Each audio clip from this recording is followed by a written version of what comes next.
하나님의 말씀 보겠습니다. 사사기 제19장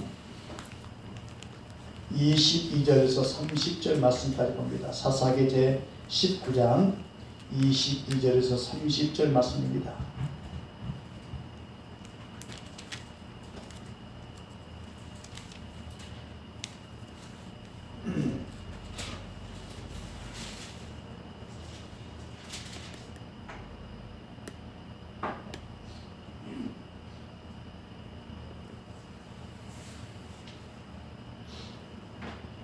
사사기 19장 22절에서 30절 말씀까지 우리 여러분 가정에서도 한 음성을 같이 읽도록 하겠습니다. 그들이 마음을 즐겁게 할 때 그 성읍의 불량배들이 그 집에 에워싸고 문을 두드리며 집주인 노인에게 말하여 이르되 내 집에 들어온 사람을 끌어내라 우리가 그와 관계하리라 하니 집주인이 그 사람들이 그에게로 나와서 이르되 아니라 내 형제들아 청하노니 이 같은 악행을 저지르지 말라. 이 사람이 내 집에 들어왔으니 이런 망령된 일을 행하지 말라. 보라 여기 내 처녀 딸과 이 사람의 첩이 있은즉 내가 그들을 끌어내리니 너희가 그들을 엿보이든지 너희 눈에 좋은 대로 행하되 오직 이 사람에게는 이런 망령된 일을 행하지 말라 하나 무리가 듣지 아니하므로 그 사람이 자기 첩을 붙잡아 그들에게 밖으로 끌어내며 그들이 그 여자와 관계하였고 밤새도록 그 여자를 능욕하다가 새벽 미명에 놓은지라 동틀 때 여인이 자기의 주인이 있는 그 사람의 진문에 이르러 엎드러져 발뒤까지 거기 엎드러져 있었더라. 그의 주인이 일찍 일어나 진문을 열고 떠나고자 하였더니 그 여인이 진문에 엎드러져 있고 그의 두 손이 문지방에 있는 것을 보고 그에게 이르되 일어나라 우리가 떠나자 하나 아무 대답이 없는지라. 이에 그의 시체를 나귀에 싣고 행하여 자기 곳으로 돌아가서 그 집에 이르러서는 칼을 가지고 자기 첩의 시체를 거두어 그 마디를 찍어 12동이에 나누어 그것을 이스라엘 사방에 두루 보내매 그것을 보는 자가 이르되 이스라엘 자손이 애굽 땅에서 올라온 날부터 오늘까지 이런 일을 일어나지도 아니하였고 보지도 못하였도다. 이 일을 생각하고 상의한 후에 말하자 하니라. 아멘. 금요일날 우리 매일 성경의 주제를 보니까 하나님 없이 참혹한 세상. 하나님 없이 참혹한 세상. 그 매일 성경에 보면은 여러분이 그렇게 요약된 글이 있을 겁니다. 위선적인 손님 대접 문화와 종력에 눌린 눈먼 사회가 무관 여인의 인권을 유린하고 생명을 짓밟습니다. 이 사람은 폭행을 당한 채 쓰러져 있는 여인에게 그저 일어나서 가자라고 할 정도로 무정합니다. 그러나 정신 차리고 일어나야 할 존재는 불쌍한 여인이 아니라 위선과 불의에 물든 비정한 사회입니다. 하나님을 등진 사람들이 만드는 사회의 참혹함을 볼 때 하나님을 더욱 소망하게 됩니다. 이렇게 메이슨이 요약된 거죠. 어찌 보면 우리가 이 여기 레인과 같이 다른 사람들에 대해서 참 나쁘다, 타락했다 라고 할지는 모르겠지만 여기 매일 성경에 지정했던 것처럼 진짜 정신 차리고 일어나야 할 존재는 여기에 쓰러진 이 여인이 아니라 위선과 불의에 물든 비정한 사회. 여기서 비정한 사회라고 했지만 사실은 비정한 우리들의 모습이 아닌가, 한국교회가 아닌가 이런 생각을 가지게 됩니다. 창세기 1장 26절에 보면 하나님은 사람을 하나님의 형상대로 사람을 만들었다 그렇게 했어요. 그리고 창세기 2장 7절에 보니까 사람을 흙으로 만드시고 그 코에 생기를 불어넣으시니 생명이 된지라 그랬어요. 그래서 하나님께서 사람을 흙으로 만드신 다음에 그 안에 하나님의 생명을 불어넣었다는 얘기는 하나님의 성령을 생기, 성령, 생명 이런 것들을 사람에게 임했다는 거예요. 하나님의 영, 산 영을 의미하기도 하지요. 그러므로 예수 그리스도를 영접하지 않았던 모든 사람에게는 이러한 산영 성령이 그 안에 있을 수가 없어요. 만약에 하나님께서 지음받은 하나님의 사람일지라도 그 안에 성령이 없으면 그저 진흙 한 덩이에 불과할 뿐이에요. 진흙 한 덩이에 불과하다는 얘기는 다른 말로 얘기하면은 동물적인 욕구만 남아있는 거예요. 그래서 교회를 나와서 예수를 영접했다 하지만 그냥 진짜 예수 그리스도를 영접하냐고 그저 종교 생활하는 사람이라든지 아니면 믿고 타락했던 사람이라 한다면은 하나님이 없는 모든 사람의 공통적인 삶이 있는 것처럼 그저 육적인 욕망만을 채우기 위해서 산다는 거지. 그래서 저는 오늘 첫 번째로 생각해 보는 문제는 타락한 시대 속에서도 종교적 행위는 있었다라는 거예요.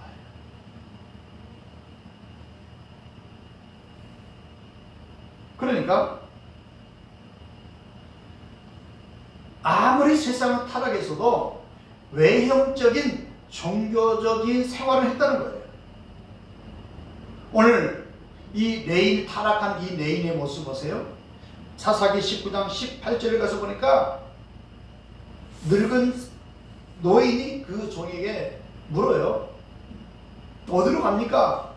라고 하니까 이 사람이 아주 꺼림도 없이 나는 여호와의 집으로 가는 중입니다. 그래요. 여호와의 집으로 가는 중입니다. 그러니까 어떻게 보면은 이 사람은 이미 에브람 산지에 미가라고 하는 집에 들어가서 레인의 행세를 하면서 먹을 것과 입을 옷을 제공받으며 살아왔어요. 특히 레위기서 21장 7절에 보면은 레위인들은 첩을 두어서는 안 된다는 거였어요. 그런데 사사기 19장 1절에 가서 보니까 그는 의젓하게 첩을 두고 살았어요. 이와 같이 하나님을 떠난 사람들은 종교적인 외형적인 형식은 있겠지만 진정으로 하나님을 섬기는 마음이 없다는 것을 기억하셔야 됩니다. 말라기서 1장 10절을 보니까 하나님께서 받을 수 없는 제사를 계속해서 반복적으로 이스라엘 백성들이 드렸어요. 마음도 없는 제사, 하나님이 받을 수 없는 제사를 계속하고 예배를 계속하고 있으니까 하나님이 너무 역겨웠던 거예요. 그래서 거기 보니까 뭐라고 말씀하냐면 너희 중에 성전 문을 닫을 자가 있었으면 좋겠다. 여러분 생각해 보십시오. 하나님이 우리를 예배하라고 불렀어요. 하나님의 성전을 하나님께서 지을 때 내가 내 핏값으로 주고 산 성전이다 이렇게 말씀하셨어요. 그럼에도 불구하고 성전에서 예배하는 것을 내가 역겨워서 못 보게 돼요. 말라기 시대의 그 모습이었어요. 왜냐하면 그들 하나님 앞에 드려지는 예배는 도저히 하나님께서 받을 수 없는 역겨운 것들 뿐이었어요. 여러분, 마음에도 없는 제사 예배를 드릴 때 하나님이 그 예배를 받으시려고 오셨다가 얼마나 고통스럽겠어요. 여러분 지금 가정에서 예배를 드리고 있지만 지금도 이 예배를 하나님이 받으시려고 여러분의 가정이 임했어요. 여러분에게 임했어요. 만약에 우리가 가정에서 예배 드린다 하면서도 또 그동안에 우리가 성전 예배를 드렸지만 하나님은 정말 예배를 드리고자 하는 그 마음으로 하지 않았다면 하나님은 그 예배를 얼마나 역겨워했겠습니까?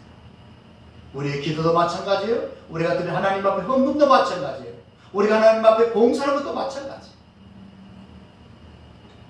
여러분, 우리가 기억할 것은 아무리 영적으로 타락한 시대 속에서도 예배는 중단되지 않았다는 거예요. 두 번째로 좀 생각할 문제는 그러면 타락한 시대의 사람들의 종교인들의 삶은 어땠는가? 오늘 저와 여러분의 모습이겠지요?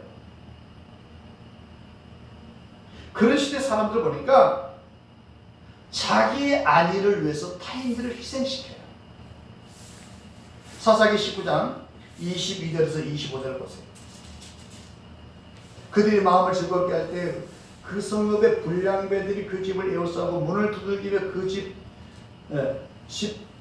주인 노인에게 말하 이르되 내 집에 들어온 사람을 끌어내라 우리가 그와 상관하리라니 그 집 주인이 그 사람들에게 나와서 이르되 아니라 내 형제들아 청하노니 이 같은 악행만 저르지 말라 이 사람들 내 집에 들어왔으니 이런 망령된 일을 행하지 말라 보라 여기 내 처녀딸과 이 사람의 첩이 있은즉 내가 그들을 끌어내리니 너희가 그들을 욕보이든지 너희 눈에 좋은 대로 행하되 오직 이 사람에게는 이런 망령들을 행하지 말라 하나 무리가 듣지 아니하므로 그 사람이 자기 첩을 붙잡아 그들에게 밖으로 끌어내며 그들이 그 여자와 관계하였고 밤새도록 그 여자를 능욕하다가 새벽 미명에 넣은지라. 여기 지금 이 동네 불량배들은 남색하는 사람들이었어요. 그래서 남자를 끌어내다가 자기들이 욕보이겠다는 거였어요. 욕구를 채우겠다는 거였어요. 그런데 이 레이는 어떻게 하는 거예요? 레이 지파 사람이 이 사람이 어떻게 하는 거 보세요? 자기 자신을 위해서 자기가 데리고 있던 첩을 내어주는 거예요. 여러분, 우리 같으면 자기가 먼저 앞장서서 희생을 하더라도 자기 부인을 어떻게 먼저 내주겠어요? 그러니까 지금 이 본문의 이 레이를 보니까 너희에게 말하면서 어디를 갑니까? 라고 하니까 나는 여호와의 집으로 갑니다. 이렇게 종교적인 말을 하지만 실제로 자기 안위를 위해서 옆에 사람을 희생의 자리로 내모는 거예요. 그리고 타락한 시대의 사람들의 모습을 보니까 그 사람들은 타인에 대한 사랑과 관심이 없어요. 사사기 19장 27절로 28절도 보겠습니다.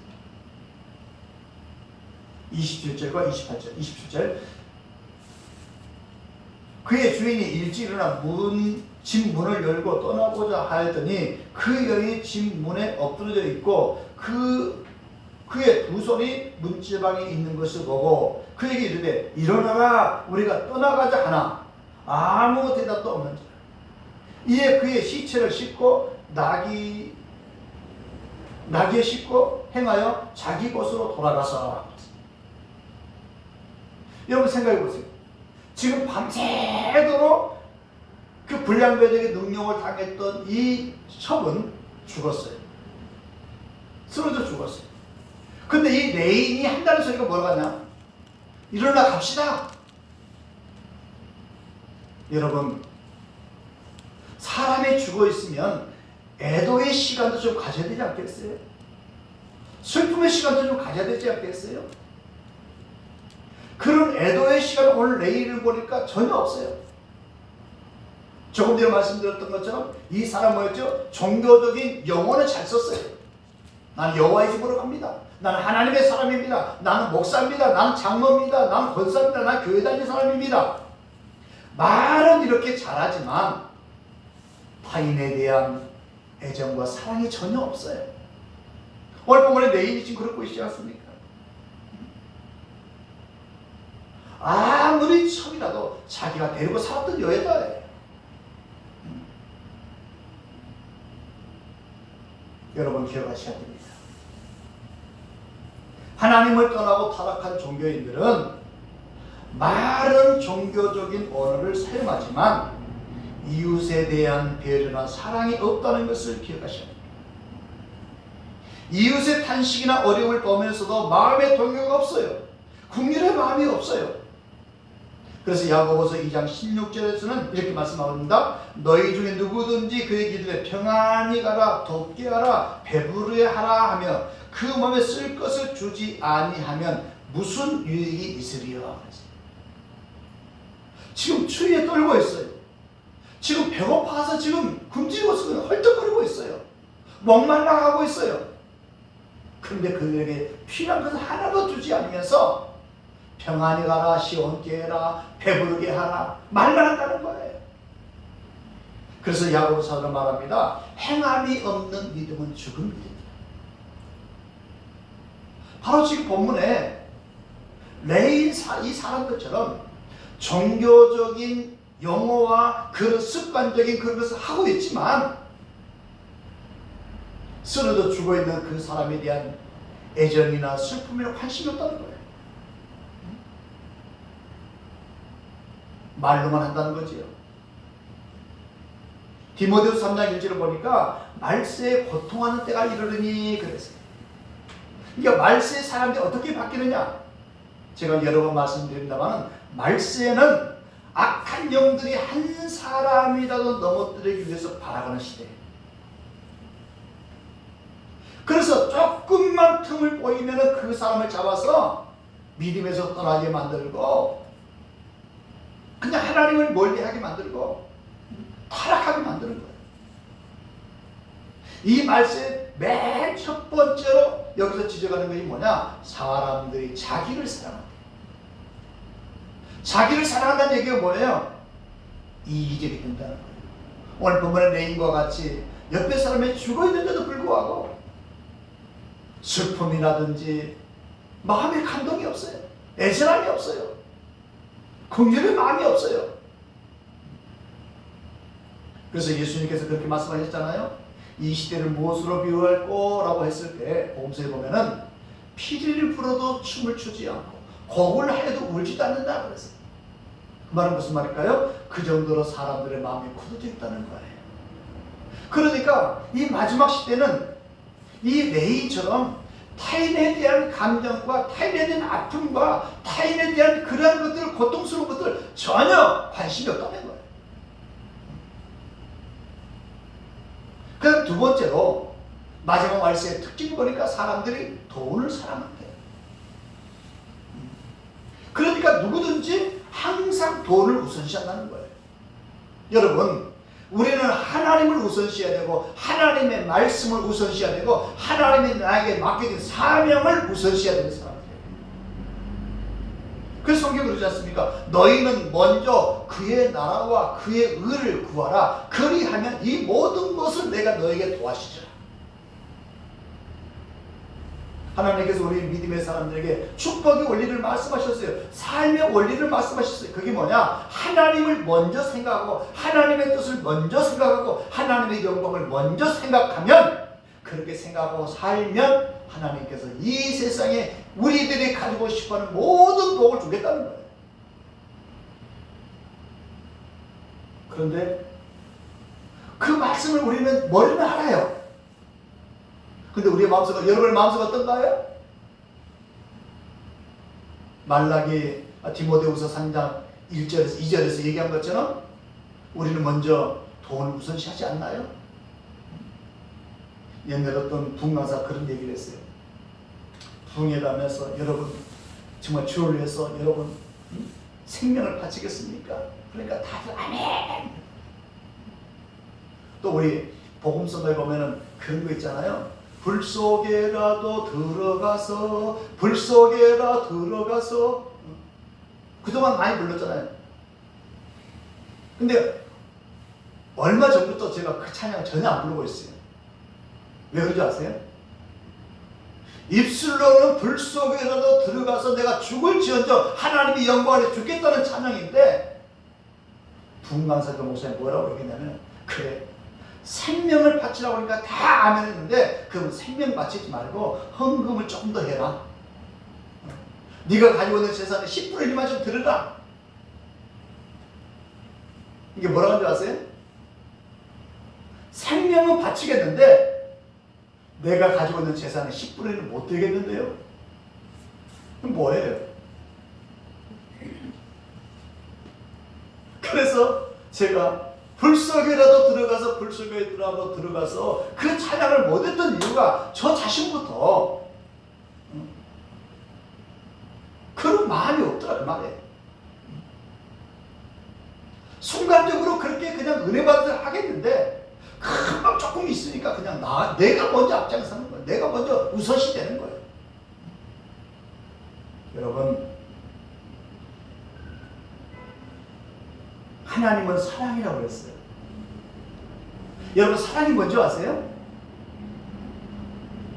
누구는 그러더라고요. 사랑은 눈물의 씨앗이라고 그러고, 또 요즘에 그 트로트 잘하는 그 우리 정동원 가수인가요? 그 친구한테 사랑이 뭐냐고 물어보니까 사랑은 고통스러운 거다 그렇게 표현하더라고요. 그런데요 여러분, 성경에서 말하는 사랑은 수고와 슬픔과 희생을 얘기하는 거예요. 사랑하면 그 상대에 대해서 희생할 줄 알고 그 상대에 대해서 헌신할 줄 알고 주고 싶은 마음이 생기는 거예요. 여러분, 부모님들이 자식들을 사랑하기 때문에 자식을 위해서 희생하는 거예요. 자기는 못 먹어도 자식들이 주려고 하지 않습니까? 고마워하지 않아도 그들을 위해서 희생하지 않습니까? 하나님도 마찬가지예요. 요한복음 3장 16절에 보니까 하나님이 세상을 이처럼 사랑하사, 여기서 세상은 우리를 얘기하는 거예요. 하나님이 우리를 이처럼 사랑하셔서, 너무너무 사랑하셔서 독생자를 주셨으니, 다시 말해서 독생자를 주셨다는 얘기는 나를 너무너무 사랑하니까 나를 죄에서 구원하기 위해서, 나를 지옥에 갈 사람에서 나를 끄집어내기 위해서 독생자가 얼마나 귀합니까? 하늘밖에 없는 존재, 그 아들을, 외아들을 우리를 위해서 대신 죽게 만들었다는 거예요. 여러분, 이게 사랑인지 아십니까? 여러분, 우리가 진정으로 하나님을 사랑한다면, 이웃을 사랑한다면 그들을 위해서 나의 귀한 것도 줄 줄 알아야 돼요. 물론 맞아요. 요즘 코로나 때문에 얼마나 경제적으로 힘듭니까? 어렵습니까? 돈을 어떻게 안 먹고 안 쓰고 그냥 모았잖아요. 그런데 그 물질도 하나님이 우리에게 맡겨놓은 거예요. 내가 안 먹고 안 쓰고 모은 것이 아니라 하나님이 모으도록 만들어 주셨어요. 여러분 잘 기억하세요. 예수를 믿는 사람은 목사나 장로나 권사나 집사나 누구든지 청지기. 청지기가 뭐예요? 주인의 것을 관리하는 사람이에요. 오늘 저와 여러분은 하나님의 청지기인 것을 기억하셔야 돼요. 내 것이 없어요. 우리 복음성가 그렇지 않습니까? 주님 것을 내 것이라고 고집하며 살아왔네. 금은 보아 자녀들까지 주님 것을 내 것이라.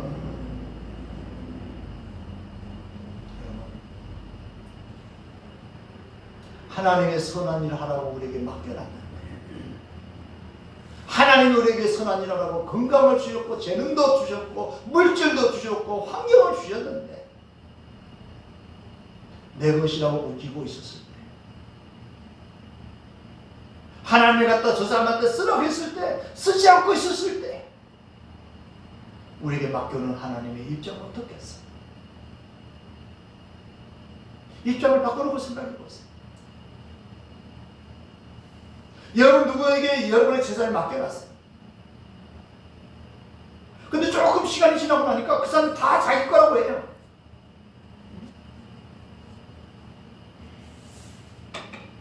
여러분,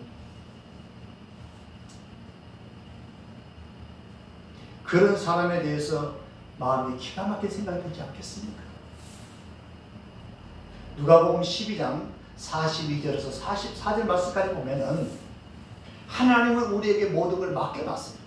그리고 하나님이 맡겨놓은 걸 가지고 하나님의 뜻을 따라서 쓰는 사람을, 그 사람 하나님 복되라고 했어요. 왜요? 하나님께서 그에게 하나님이 가지고 있는 모든 걸 또 더 맡겨주겠다는 거예요. 무슨 얘기일까요? 이 세상에 살아가는데 필요한 모든 걸 더 주겠다는 거예요. 물질이 필요한 사람은 물질을 넉넉하게 주시고, 건강이 필요한 사람은 건강을 주시고, 영적인 축복을 주실 사람에게 영적인 은혜와 축복을 줘서 날마다 할렐루야 외치며 살게 한다는 거예요. 그러니까 가끔 제가 말씀드린다마는 하나님께서 우리에게 구제해라, 선교해라, 봉사해라 라고 하는 것은 우리가 가지고 있는 것을 하나님이 빼앗아가기 위한 것이 아니라 오늘 저와 여러분 하나님께서 은혜와 복을 주고 싶었어. 그래서 민수기 6장 24절에서 그렇지 않습니까? 여호와는 너에게 은혜 베풀기를 원하신다. 너를 지키시고 원하신다. 복을 주기를 원하신다. 그렇습니다. 여러분의 자녀들에게 여러분이 뭔가 많이 주고 싶어하는 것처럼 하나님 아버지는 그 여러분의 부모들보다도 우리보다도 하나님은 더 많은 것을 우리에게 주고 싶어한다는 거예요. 이 말씀을 깨달으셨으면 좋겠어요. 그래서 창문에 보니까 그런 말씀 있지 않습니까? 과도히 아껴도 가난하게 되는 사람이 있고 많이 쓰면 써도 더 많이 세상이 불어난다는 거예요. 여러분 어떤 것이 좋아요? 과도히 아껴 쓰지도 못하고 그냥 다 없어지는 게 좋아요? 많이 쓰는데 더 많이 축복이 쌓여 쓰는 게 어떤 게 좋아요? 이해가 되시죠? 근데 이게 생활이 잘 안 돼요. 왜 그런 줄 아세요? 하나님의 은혜가 임해야만이 그런 마음을 가지고 그런 삶을 살 수가 있어요.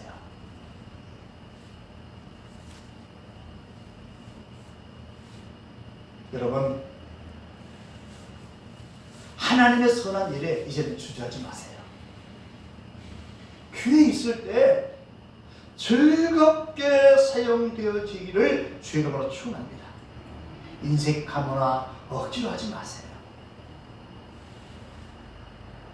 그러나 이사야서 6장 8절 보니까 주께서 이르시되 내가 누구를 보내며 누가 나를 왜 갈고, 이 얘기를 했다는 얘기는 하나님이 쓰실 만한 사람이 없었다는 거예요. 이사야 시대도 마찬가지예요. 종교적인 행위는 많이 있었어요. 그대로 예배는 계속되고 제사도 계속되고 있었어요. 많은 사람이 모여서 하나님을 경배하려고 그랬어요. 근데 하나님 쓰실 만한 사람이 없다는 거예요. 예수님께서 마태복음 9장 37절 이렇게 말씀하셔요. 추수할 것은 많되 일꾼이 적으니. 여러분, 일꾼이 적은 것만큼은 사실이지만 오늘 이 시간에 하나님, 제가 여기 있습니다. 나를 사용해 주세요. 여러분 되기를 주의 이름으로 축원합니다. 세 번째로 생각할 문제는 타락한 시대의 종교인들은 자신의 욕망을 채우기 위해서 타인을 부추겨요. 뭘 채우기 위해서? 자신의 욕망을 채우기 위해서 타인을 부추긴다는 거예요. 자, 사사기 19장 29절 봅시다. 이제 레인의 첩이 죽었어요.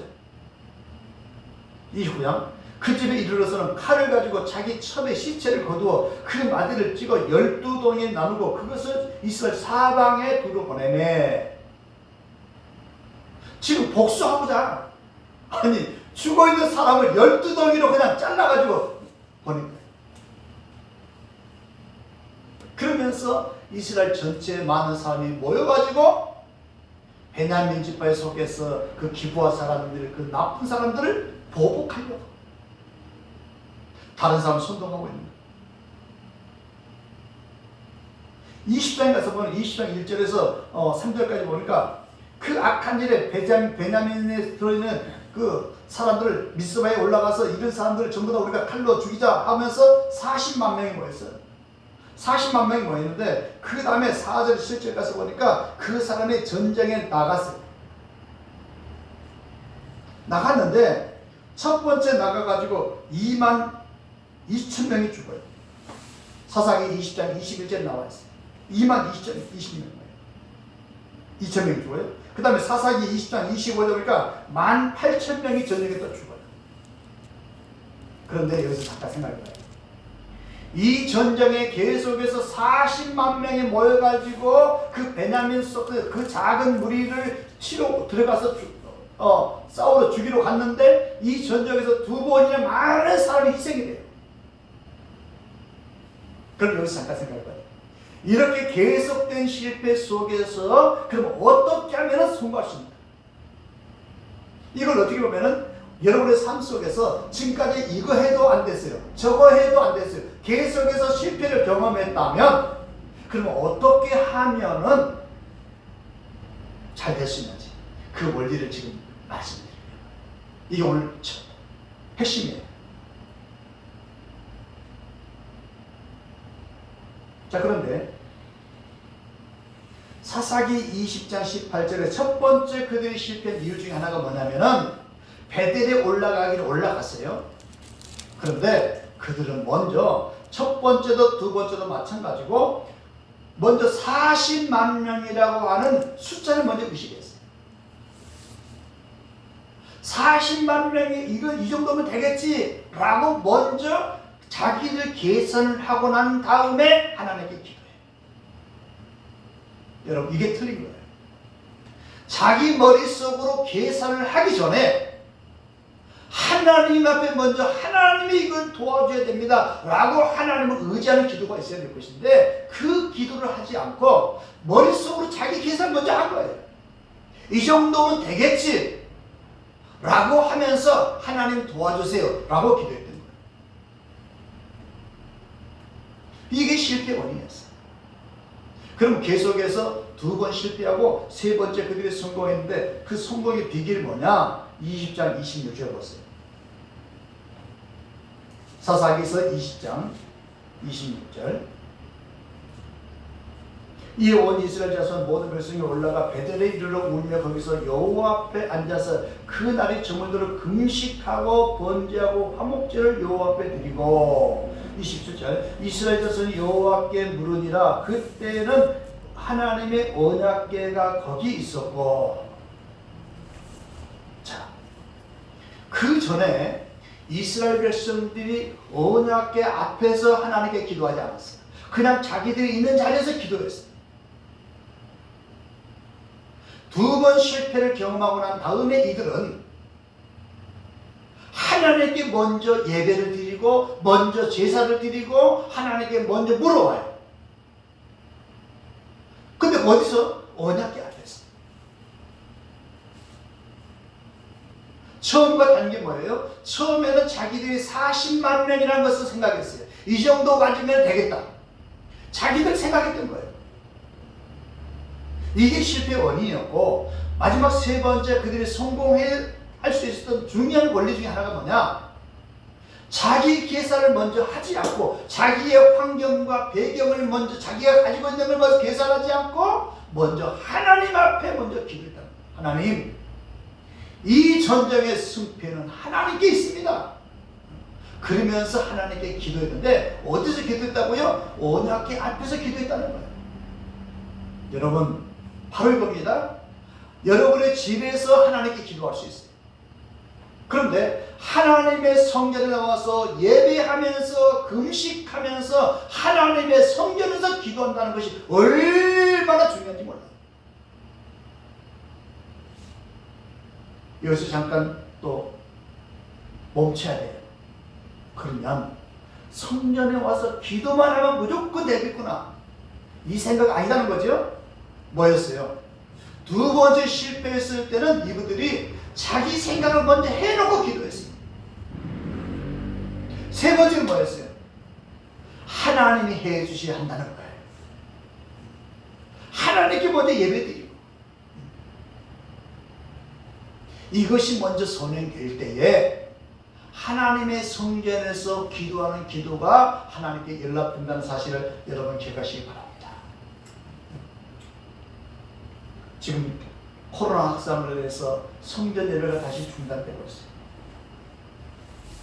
물론 정부에서 하도 교회들이 그냥 이렇게 싫은 소리하고 선거를 앞두고 있으니까 아마 코로나 이렇게 지금 확산됨에도 불구하고 뭐 비대면 예배를 아직 안 하고 있지만 저희 교회는 먼저 이렇게 너무 확산되니까 성도의 건강을 생각해서 비대면 예배를 지금 전환하고 있었어요.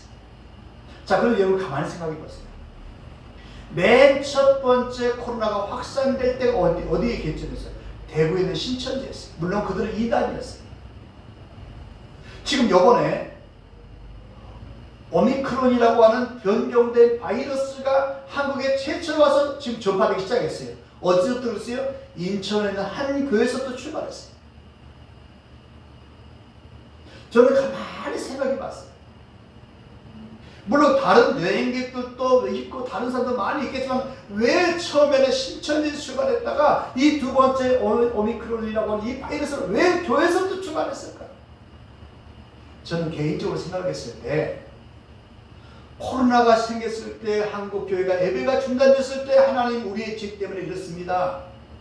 말라기서 하나님께서 역겨워야만 예배를 드리고 있기 때문에 하나님께서 예배를 못 드리도록 이렇게 했는데 하나님 이 코로나 때문에 우리가 비대면 예배를 전환될 수 있었던 것이 정부의 어떤 탓도 아니요 먼저 우리 교회가 잘못된 겁니다 라고 우리 교회들이 먼저 얘기했어야 될 생각을 했어요.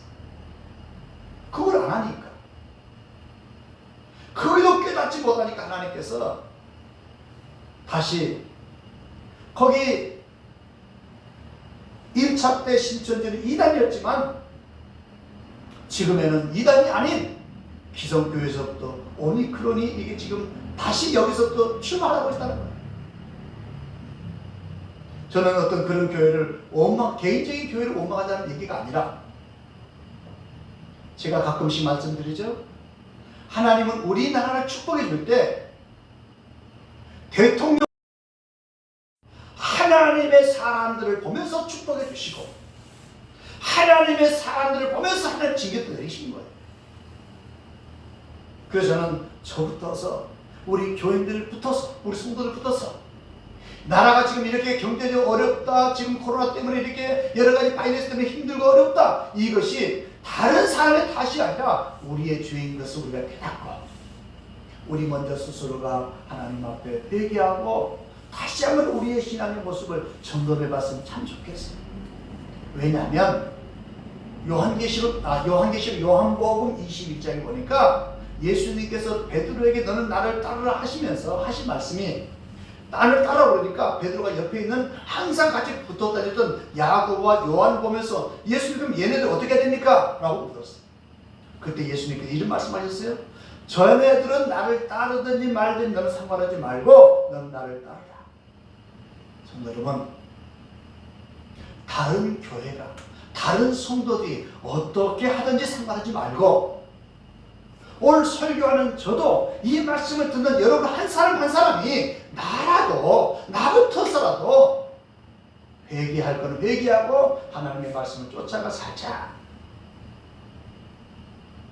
이런 믿음의 결단이 있었으면 참 좋겠어요. 여러분 하나님이 없는 세상은 참혹해요. 하나님이 없는 신앙에 타락한 사람들은 종교적인 행위를 계속 남아있을지라도 그 안에 긍휼과 자비와 세상에 아무런 영향을 미칠 수 없는 존재인 것을 우리는 기억해야 돼요. 나는 50년 동안 신앙생활을 했다. 나는 주일도 나는 새벽기도도 한 번도 안 빠졌다. 주일 예배도 한 번도 안 빠졌다. 여러분 이게 중요한 것이 아니라 이 레인과 같이 종교적인 행위가 중요한 것이 아니라 오늘 저와 여러분 하나님을 섬기는 마음이 어떤 마음으로 예배를 드렸고 어떤 마음으로 세상을 살아가고 있는지 다시 한번 생각해 보시면서 오늘 사사기를 마지막 하면서 자기 소견의 어른들을 행하더라. 그 시대 그 사람들 그렇게 했지만 우리는 내 생각이 옳은 사는 것이 아니라 하나님의 말씀에 비추어서 이 말씀에 비추어서 잘못된 부분을 수정하고 이 말씀이 방향을 제시하는 방향을 향해서 나아갈 수 있는 신앙의 용사가 되기를 주님으로 축원합니다. 기도하겠습니다. 하나님 아버지, 사사기서를 마치면서 하나님이 없는 참혹한 세상을 주제로 말씀을 나눠보았습니다. 아무리 타락한 시대에도 하나님을 멀리한 사람들도 종교적인 행위는 계속되고 있었던 걸 봅니다. 그러나 그의 마음속에는 이웃을 향한 긍휼과 사랑의 마음이 없었습니다. 섬기고자 하는 마음이 없었습니다. 그들의 부르짖는 고통의 소리가 들리지 않았습니다. 오직 자기 자신만을 위해서 살아가는 시대가 되어버리고 말았습니다. 아니, 오늘 지금 우리 시대가 그렇게 살고 있지 않는지, 아니 내 자신 지금 그렇게 살고 있지 않는지 하나님 다시 한번 점검하도록 도와주시고, 오늘 부족한 종의 말씀을 전했는데 우리 사랑하는 성도들 마음속에 꼭 있어야 할 말씀이 있다면 꼭 간직되어지게 하여 주시고, 잘못된 것을 잘라버리게 하여 주시고, 하나님의 선한 뜻을 향해서 추구하는 우리의 삶이 되게 하여 주옵소서. 하나님의 선한 일에 주저하지 않게 하여 주시고, 하나님이 나에게 맡겨진 많은 것들을 마음껏 주의 뜻을 따라서 잘 사용하는 지혜롭고 정직한 청지가 되도록 은혜를 입혀 주옵소서. 예수님 이름으로 기도 올렸나이다. 아멘. 우리 찬송가 305장 부르면서 준비하신 헌금을 드리겠는데요.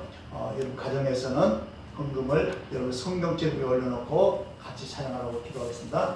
305장 찬양을 부르면서 헌금 시간을 갖겠습니다.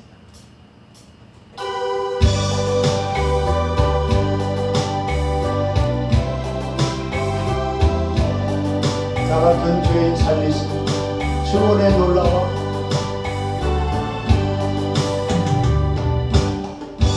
나같은 죄인 살리신 주의 놀라워 잃었던 생명 찾았고 광명을 얻었네. 큰 죄악에서 건지신 주의 고마워. 나처럼 믿음 그시한 귀하고 귀하다. 이제껏 내가 산 것도 이제껏 내가 산 것도 주님의 은혜라. 또 나를 장차 본향에 인도해 주시니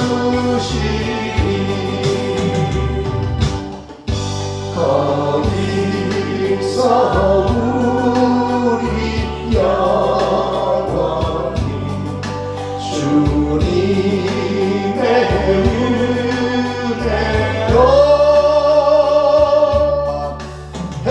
해처럼 밝게 살면서 주 찬양하리라.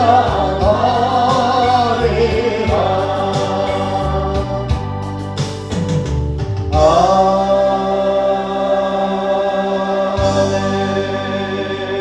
기도드리겠습니다.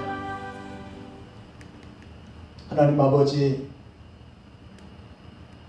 오늘 주님 앞에 빈손 들고 나오지 아니하고 하나님께 귀한 예물을 올려드렸습니다. 주의 이름으로 10의 1조를 드렸습니다. 이 모양 저 모양의 감사 예물과 기도의 제목에 소원 예물을 드렸습니다. 권충금을 드렸습니다. 성경금을 드렸습니다. 주정헌금을 드렸습니다. 1,000번째 예물을 드렸습니다. 하나님, 이 예물들을 기억하여 주옵소서. 심는 대로 거둔다고 말씀하신 아버지 하나님, 믿음으로 심게 하여 주시고 믿음의 풍성한 열매가 우리 성도들 가정과 사업장에 주렁주렁 가득 채워지게 하여 주옵소서.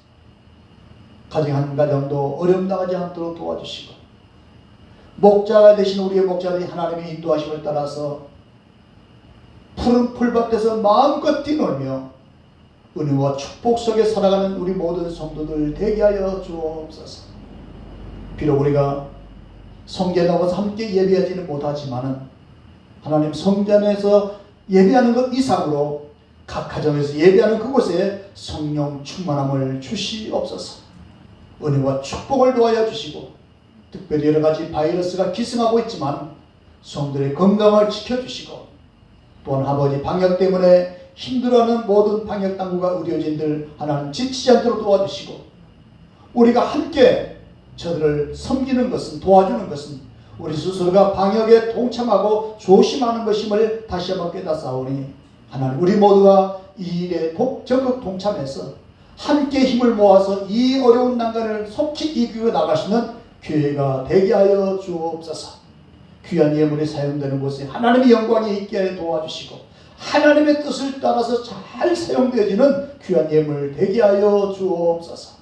예수님 이름으로 기도 올리옵나이다. 아멘. 할렐루야. 오늘도 이렇게 하나님께서 우리에게 마지막 사사기의 말씀을 주셨는데 우리가 조금 부담스러운 말씀도 있었겠지만 이 말씀을 통해서 우리 자신을 점검하고 또 하나님 앞에 축복된 길로 힘차게 방향을 전환할 수 있는 기회가 됐으면 참 좋겠어요. 그리고 오늘 여러분들이 집에서 들은 예물들은 예배가 마치면은 우리 회계 되시는 김홍룡 목사님께 꼭 전화를 해 주셔가지고 나는 헌금별로 이렇게 우리 장부에 기입할 수 있도록 재정장부에 기입할 수 있도록 여러분이 전화로 꼭 알려주시면 고맙겠습니다. 우리 같이